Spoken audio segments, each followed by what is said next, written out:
what moving to Hawaii taught me about being authentic. Breaking the illusions of society. Here, you can wear flip-flops to a 5-star restaurant. Literally, no one cares. There's no dress code. You're not going to get kicked out of anywhere if you're not wearing high heels. No one cares what kind of car you drive or what designer you're wearing. Like, literally none of that. In fact, if you are doing too much, you actually will kind of stick out here and look like a tourist.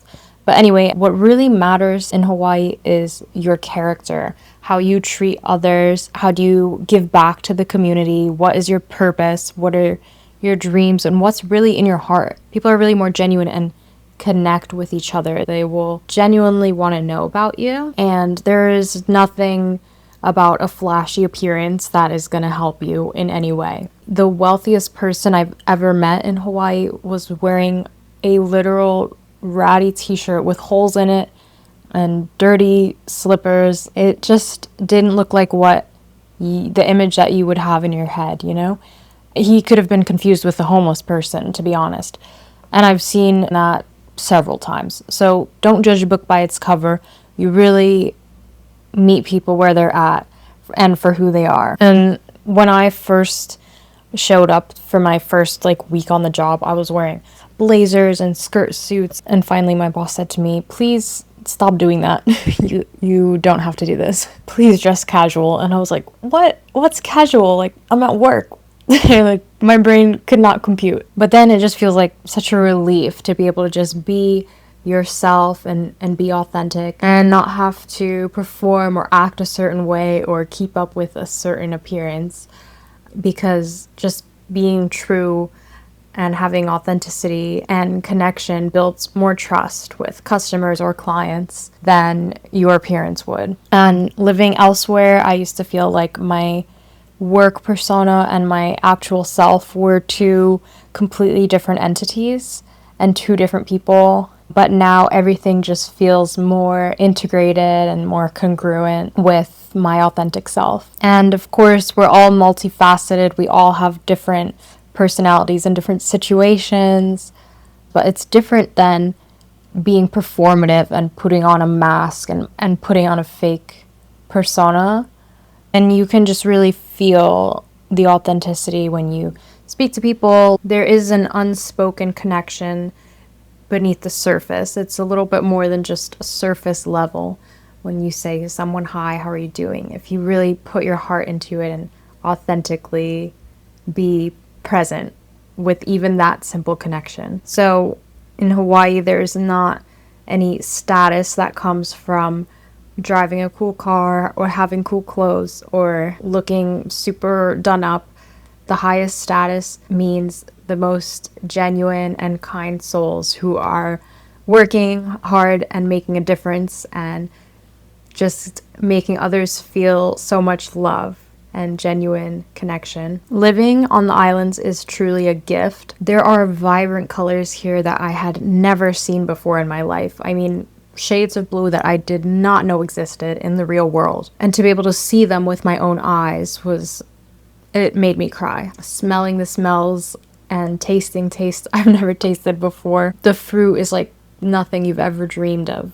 You haven't even experienced what real fruit tastes like that comes from a tree. I never thought I liked papaya until I tried it in Hawaii.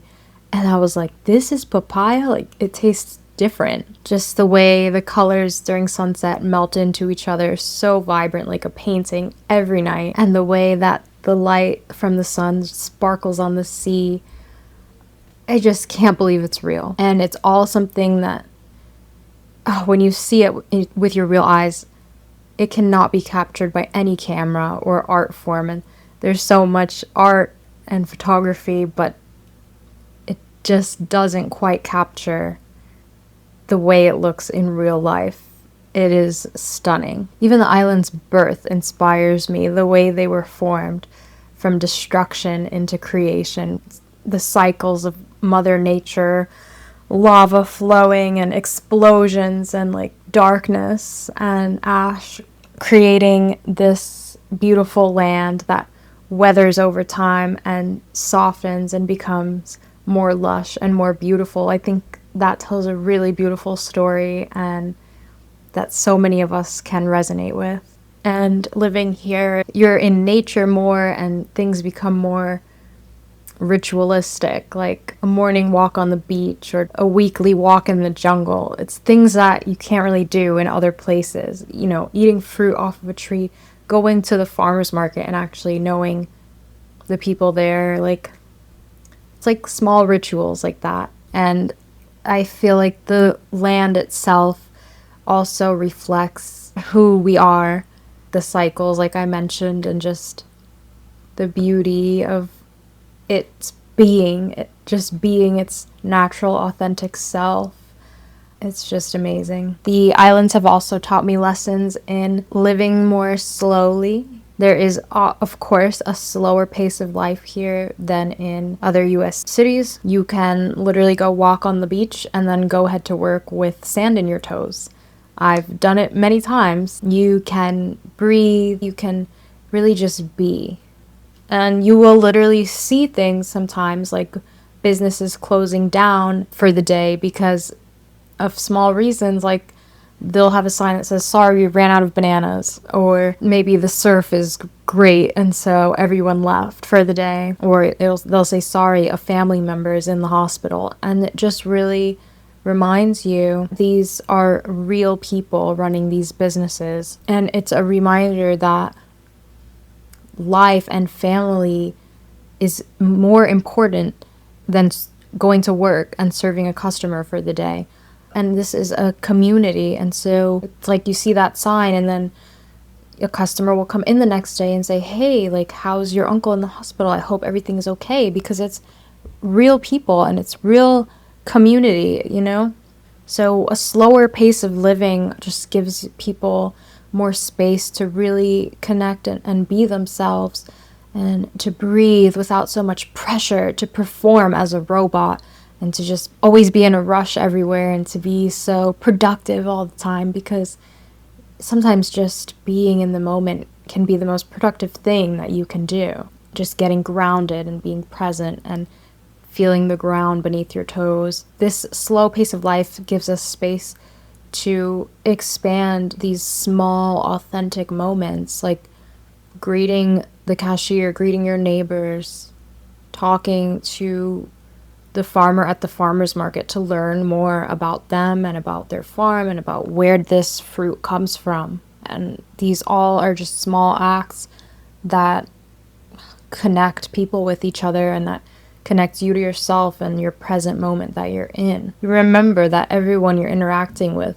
is a real person. They're not just a worker that's here to serve you, and like you see them and you see that they are a person. In saying all of this, it is what I learned in Hawaii, but I think that Hawaii gave me this gift of the aloha and of knowing these things and of this authenticity. And I think that now it's something that I can take with me anywhere I go, and we all can. So I wanted to share it with you. It doesn't mean you have to move to Hawaii to feel this, but whatever is authentic for you. And I just want to encourage you to find these moments in your own life, these moments of aloha. And when you find yourself coming face to face with these places or people or small rituals in your daily life, to slow down and take the moment to really be present and connect with nature whenever you can, and to just be more authentic. Being authentic can help you connect with people on a deeper level, and it might even lead to some crazy opportunities. It's like you hear these crazy stories of, oh, I just happened to be on a walk and I talked to this lady walking her dog, and she just so happens to be renting out a room and I happen to need a place to live. Like these weird connections that just come out of nowhere because you took the time to slow down, to be present, and to open up your heart and to be authentic. So much opportunity can come from that.